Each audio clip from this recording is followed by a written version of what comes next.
So kung kumpleto tayo niyan, pag nagkaroon tayo ulit ng pandemic, pwede na nating ipakiusap sa gobyerno, wag mong sabihin lahat ng senior citizen ay comorbid. Ayun. Kasi meron na tayong data. Malalaman natin ngayon through the data kung sino yung mga senior citizen na comorbid talaga. Opo. Yung meron. Bago tayo magpatuloy, huwag kalimutang mag-subscribe sa aking channel.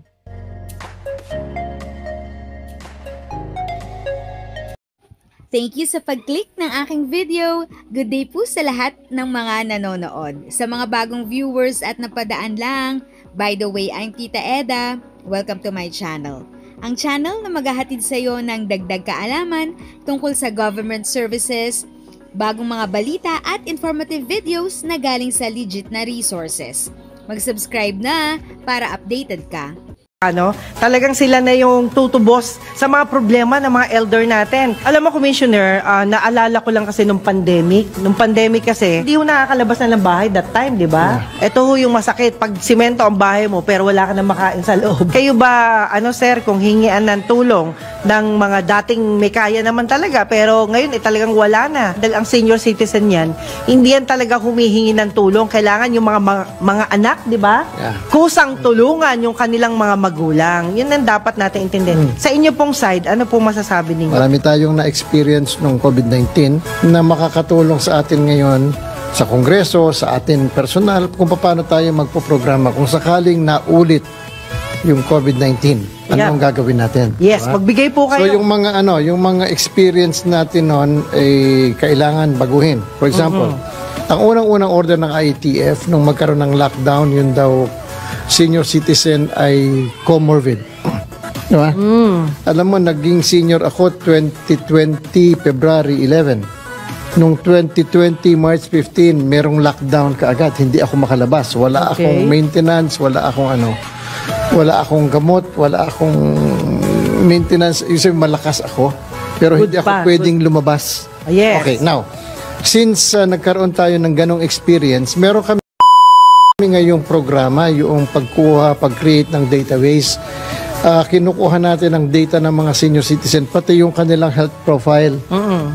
Ano yung sakit mo? Senior citizen ka, ano yung mga sakit mo? Huwag mo sabihin may sakit ako, ilagay mo. May diabetes ako, may asthma ako, etc. Okay. So kung kumpleto tayo niyan, pag nagkaroon tayo ulit ng pandemic, pwede na nating ipakiusap sa gobyerno, wag mong sabihin lahat ng senior citizen ay comorbid. Ayun. Kasi meron na tayong data. Malalaman natin ngayon through the data kung sino yung mga senior citizen na comorbid talaga.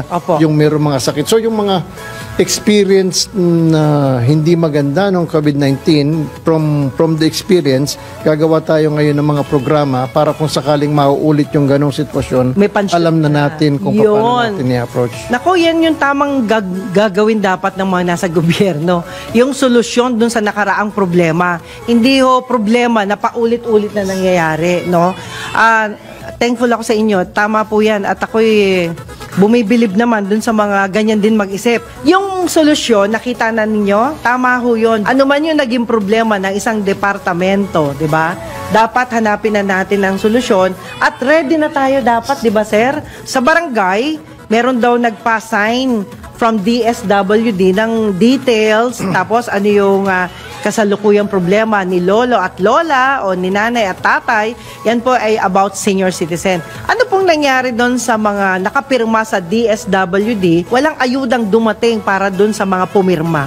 Nung panahon na yon, kasi yung NCSC na-create yan, term nila ni PRRD, si Rolly Bautista, ang secretary nun. Ibig sabihin, yung mga programa na kagaya ng social pension, centenarian, AIX, ang nag-i-implement niyan DSWD. Okay. Sa dami ng trabaho ng DSWD, hindi nila naisip na gumawa ng database. Diba? Kasi siyempre, kunyari nagkaroon ng batas na lahat ng 70 years old, bibigyan mo ng 10,000. Nagkaroon ng batas na ganun. Yung DSWD, hindi niya alam kung ilan yung 70 years old ngayong taong ito. Kasi wala siyang data. Kaya nung magkaroon ng NCSC, ang unang-unang ginawa namin ay yung nagpanukala kami na gumawa ng database ng lahat ng senior citizen. So kami yung nagpanukala na mag-fill up kayo ng senior citizen data form, isubmit sa amin. Ngayon, kung sakaling DSWD ang gumagawa nun, baka yun ay para dun sa social pension. Kasi yung social pension, sila pa rin ang nag-i-implement. Yung batas para sa social pension, yung 9994, meron kasing definition kung sino yung dapat tumanggap, nakalagay doon indigent. Tapos nakalagay doon kung ano yung definition ng indigent. Kung ano is frail, sickly or with disability, receiving no pension, or receiving no support. So kung yung ginagawa ng DSWD, yun. Now, hindi naman como nag-fill up ka, qualified ka na. Ayun. Diba? So, kailangan nating bigyan naman ng, ng pagkakataon yung DSWD na dahil dun sa batas. Kaya ano pong masasabi ninyo? Sabi nila, para daw tumalino. Paano ba to? Siyempre, mga elder na, di ba? So, para daw tumalino, dumikit ka lagi sa kapamilya mong matalino dahil ito ay namamana at pipili ka ng tamang kaibigan. Anong masasabi mo rito, Commissioner? Alam mo, yung talino tsaka yung wisdom magkaiba di ba? Okay, sige. Hindi natin alam kung sino yung matalino, yung kabisado niya yung mga batas, yung ba yung matalino, o yung alam niyang i-interpret yung relasyon ng mga batas, di ba? Yeah. So mahirap, para sa akin, sa NCSC lalo na, yung wisdom. Yung experience ng senior citizen sa loob ng 60 taon, hindi mo matatawaran yon. Miski na anong talino mo, galing mo mag-memorize. Yung wisdom, diba? Parang si Haring Solomon, diba? Yung merong dalawang nanay na nag-aaway, pinag-aawayan yung isang bata, anak daw nilang pareho, diba? Okay. Ano sabi ni Haring Solomon? Hatiin yung batang yan. Sabi nung toong nanay, wag na po, ibigay mo na po sa kanya. Diba? So, through yung wisdom ni King Solomon, ganun yun, di ba? Alam niya kung talagang nanay yun, hindi papayag na hatiin, di ba? Nahatiin. So, nung yung nagsabi na wag na po, ibigay mo na po sa kanya, sa kanya niya inaway. Kesa mamatay yung bata, di ba? Yes, so sa kanya niya inaway. So, ganun, yung wisdom ng senior citizen, hindi natin matatawaran yun. At yun yung purpose namin sa NCSC, kung paano natin magagamit, mapupul yung wisdom na yun para sa nation building. Parang sinabi nyo na rin na kailangan base sa experience ng isang tao. Mas matindi yan. Ayan tama. Dapat manawagan tayo sa gobyerno. Alam niyo ako, nananawagan na ako. Hindi yung istasyon to. Ako to mismo. Nananawagan tayo sa gobyerno na sana po ang ilalagay ninyong tao sa bawat departamento ninyo ay mga taong alam ang kanilang trabaho. Yon. Hindi sila dahil malakas lang, dahil sila'y kilala lang, dahil sila'y marunong lang, pero dapat alam nila at na-experience nila ang mga bagay-bagay bago nila gawin o bago sila maupo sa isang posisyon. Marami tayong kababayan, senior man o hindi senior, na hindi maka-appreciate ka agad kasi magkakaiba yung ating lingwahe. Okay diba? po. Okay. Pagka masyadong matalino yung magsasalita, yung gagamitin yung mga words, napakahirap intindihin ng average lang. Diba? So, siguro makakatulong nga yung visuals. Okay, para sa inyong parting words bago tayo magpaalam dun sa ating mga pasasalamatan. Oo, alam mo, medyo nakakasindak yung parting words para bang mamamaalam ka na sa mundo. Anyway, meron po akong inorganize na movement. Ang tawag po doon ay DEAR. Yung DEAR. Okay. Mahal.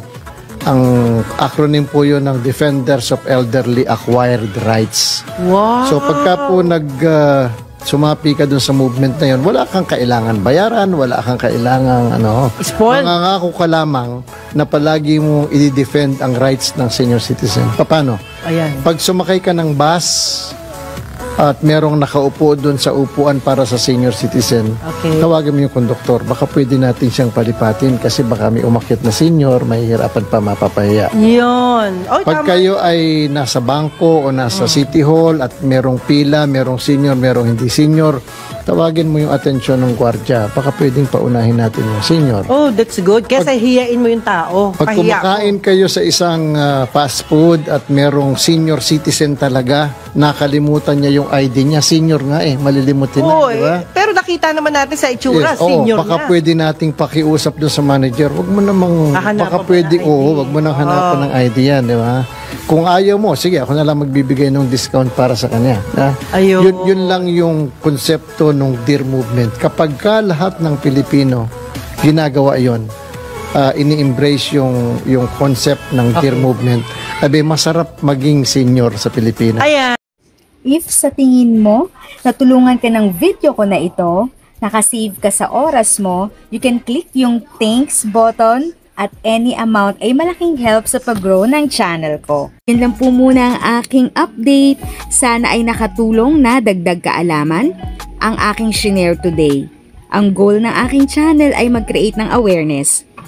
Kung ganitong mga topic ang gusto mo, panoorin mo ang mga videos ko na ito.